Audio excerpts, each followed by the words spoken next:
Apologies for not being able to be with you today. I hope my contribution will be a small thing to the ongoing discussion that you're already having at the conference. I titled my contribution Race, Language, and Globalization. What can Global Hip Hop Nation teach us about citizenship education? I have primarily four main arguments that I'm going to put forth. Because I'm playing video, so I may go back and forth between the actual screenshot and the videos. The first argument that I'm putting forth is that the Arab Spring Revolution actually started with a hip hop song, and it's called "The Head of the State." And here's just a glimpse of what that song sounds like.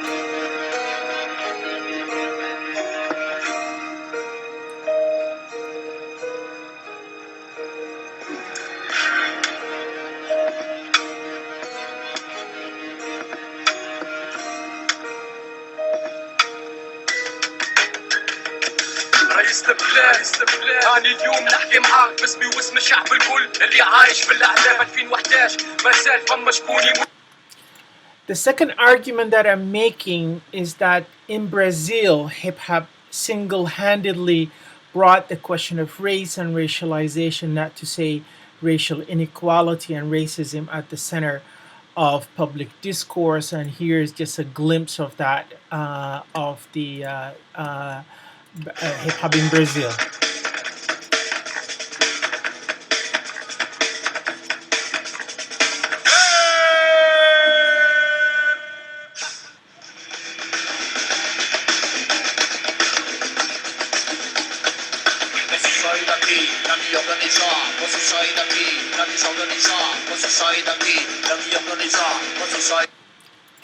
The third argument that I'm making, and I will explain each of these arguments in few minutes. The third argument that I'm making is that the Japanese language had no rhymes. However, hip hop was so influential in Japan that it actually introduced rhymes in the Japanese language. And here's just a glimpse of how that might sound like.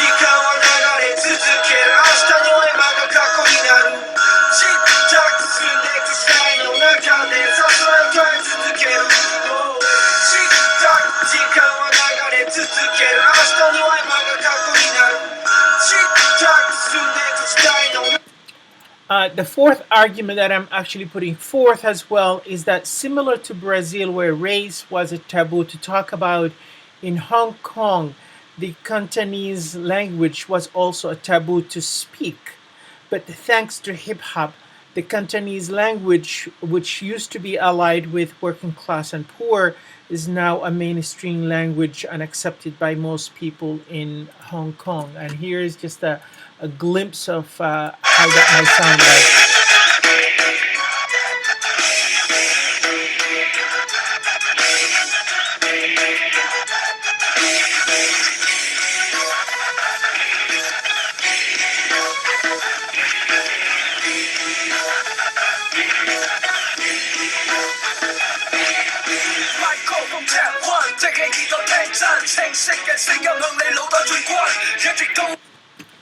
Because of time, I'm just gonna proceed directly to explaining each of these four arguments that I'm putting forth, and then recap some notion of citizenship education. As we watch Cairo burning early this year, and this is my first argument, that the Arab Spring Revolution started with a hip hop song, one cannot help but think about the flames of protest that was engulfing Egypt, were actually sparked by Muhammad Bouazizi. This is the guy who actually burned himself on December 17, 2011, after the police confiscated his vegetable cart. And the desperation that he expressed through his act of self-immolation caught on literally, and spread across country into Algeria, Egypt, Yemen, Bahrain, and now Syria. But my argument is that Mohamed Bouazizi, as he was not the only Tunisian, young Tunisian, to sacrifice his safety and life. 21-year-old Hamda Ben Amour, who's also known as El General, released an incendiary rap song called Head of State, the one I just played, the first one, around the same time as Bouazizi's suicide act. The song, which directly addresses now former President Zain al Abidine Ben Ali, caught on like a wildfire on Facebook, inspiring thousands of young Tunisians to take to the street. Because of time, I won't be able to get into a lot of details around this, but he was jailed, and then actually it became the anthem for the Arab Revolution. So it is this hip hop song that added gas and oil to Bouaziz's fire, and thanks to it, we can actually say the revolution will be televised. The second argument that I'm putting forth is that the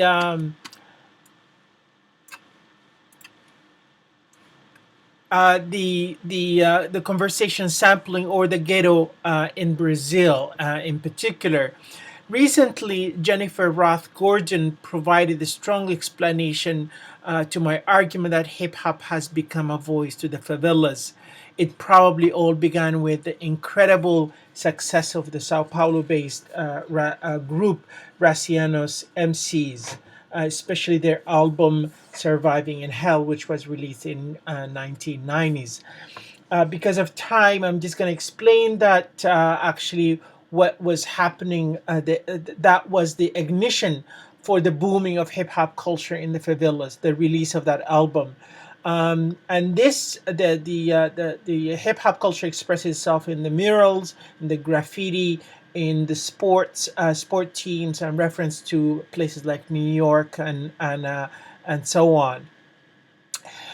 Though most Brazilian rappers and rap fans have limited access to English, Roth Gordon argues this infusion of hip hop culture relied heavily on ideas and images of the United States, taking inspiration from groups like Public Enemy, KRS-One.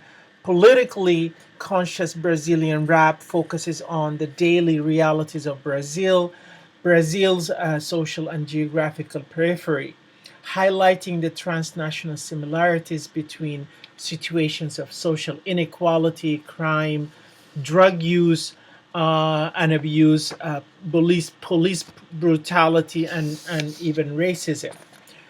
The third argument that I'm putting forth is the rhyming, what I call the rhyming of the Japanese language. Japan, actually, to the surprise of many people, has a very active hip hop scene with widespread popularity among the young generation. This is also reflected in the recent figures cited by Manabe that 15% of all singles classified as gold or above in the first half of 2005, for example, were rap oriented, and that rap is an integral part of the Japanese music scene. In their study,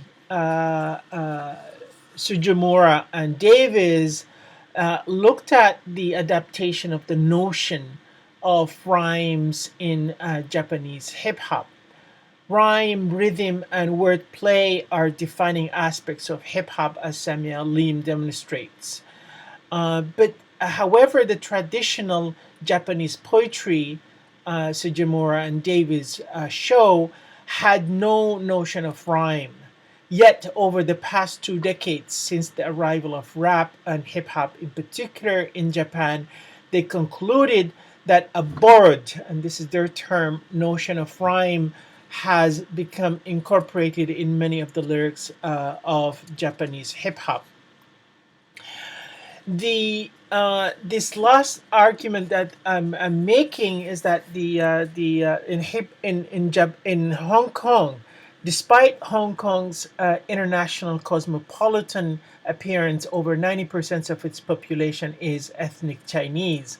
Cantonese is the mother tongue of the majority. However, because of colonialism and economy, English, in fact, is the privileged language medium of instruction, and Cantonese is both perceived and treated as a second rate medium of instruction and allied with working class population.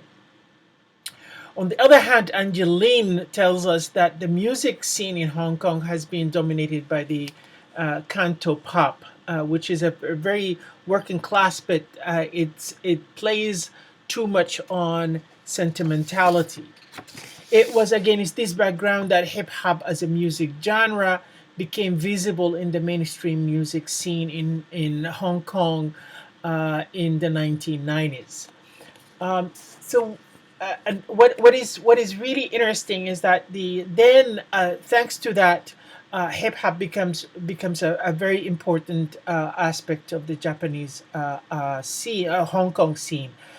So, what does all this mean for citizenship studies? Clearly, this is a new notion of citizenship, a global hip hop nation citizenship, one that doesn't require borders. In fact, global hip hop nation citizen works precisely against, through, and beyond borders.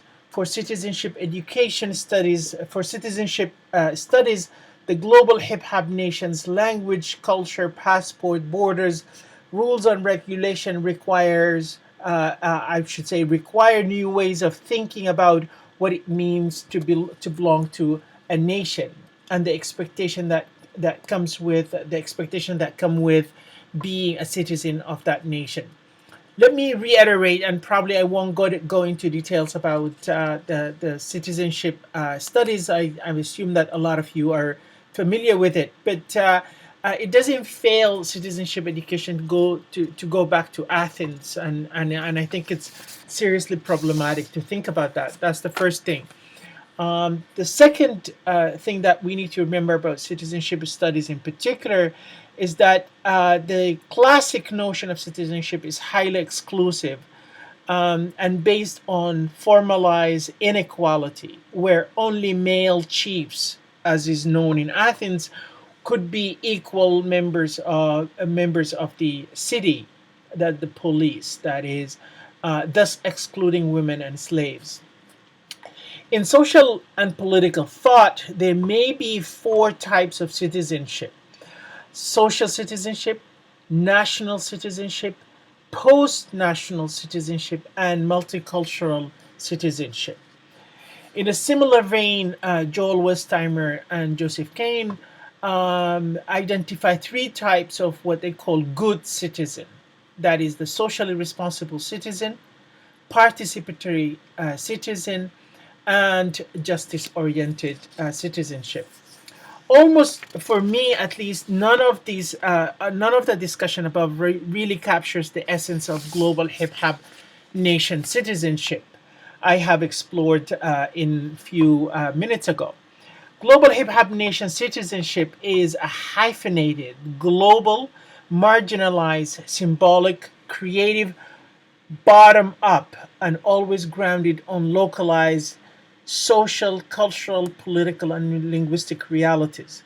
In the word of Pocock, it is a community of citizens in which speech takes the place of blood. Here, to speak is not a simple speech act of verbal utterance, it's a gestural and semiotic. One belongs to the global hip hop nation as a result of deep immersion into its cultural, linguistic, and political discourse and currency. In this sense, it's the gestural, that is the use of the body, precisely because it is gestural, I should say, precisely because it does not depend on the linguistic mastery of the language, and I'm using language here in quotation. And the de facto, as we know, language of hip hop is the African American vernacular English. One says, I belong to the global hip hop nation because I have a mastery. My passport is stamped, if you like, because I know and recognize the code. This code is semiotic in nature. It tends to express itself through what Roland Barthes would call complex semiological languages, namely how one walks, talks, and how one uses the body. The dress refers to the myriad shades and shapes of the latest fly gear: high top sneakers, bicycle short, junky jewelry, baggy pants, polka dotted tops, and so on. The hairstyle, on the other hand, which include high fade designs, dreadlocks, corkscrews, and braids. The walk usually means moving the fingers and simultaneously with the head and the rest of the body as one is walking. Knowing these semiotic codes are your stamps into the global hip hop nation. It is your symbolic passport, visa, or entry, if you like, into the territory of the nation. This is not simple. This is not simple moment of imitation, but a moment of global talk, where the multiplicity of linkages and interconnections transcend the nation state. A moment that binds together in very complicated ways the prosperity and face of households, communities, and nations across the globe. A moment of time dashes space distanciation, as Giddens would call it. For many marginalized communities, this global talk is their only voice that it speaks for, with them. And look around you, the global hip hop nation is taking over. The question before us, are we ready for it? I thank you so very much for your time. I may have gone a little bit overboard, and I apologize for that. Have a wonderful conference and continuation. Talk to you soon. Bye for now.